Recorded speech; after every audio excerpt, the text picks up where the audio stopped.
Sarayo, Panam, Soudan Makasi, généraux des généraux, Yaïgwe, et à Kileni Aloni qui n'ont pas tout.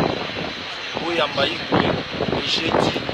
Non, pas le jeudi, oui, à Maïgwe, le 22. Et puis, nous avons mis des miss, moi, à London City. Hein? Nous tout, enfin, il y a celle où il y a 7 jours de la semaine. Oyo Soudan Makasi, Vele News, Yoyebi. Hein? Paparazzi, Yoyebi.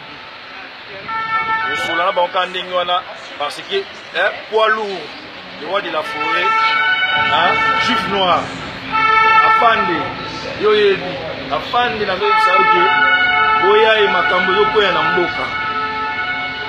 Bokonze Utara na Nzambe. Oso mérite mwende na yo. Umela na mwende na yo le roi de la forêt. Osala biso e monana. Beta Bercy e bana. Beta Baseni te monana. Oso mérite soutien ya Seleo. Oza soutien ya mwana Nzambe. Ya on a lobi que non, 7 jours de la semaine mutu ni on sortenia bambila. Oiga ikweta na ose. 7 jours de la semaine, le roi de la forêt. Donc voilà quoi, afande. Tokutana. Batutu balingaka c'est le scrum. Donc et puis na ngapesa message. Biso nyonso oyo totikala, oyo tolongwa. Oyo toza musika. Voilà mot d'ordre. Mot d'ordre. Mais kolokaka oyo bakoyoka te. 7 jours de la semaine, les obima. Bisoto, ba danser, ba musicien, ba roi David, ba mosika. Bisoto aux na Château Rouge, on a pour nous soutenir le roi de la forêt. Wana ngam na lobby. Tous ba massa, tous ba ndeko, il faut que soutenir bien la le roi de la forêt. Les 7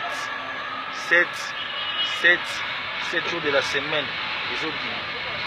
Vous comprendre que non, le roi est de retour. Ah.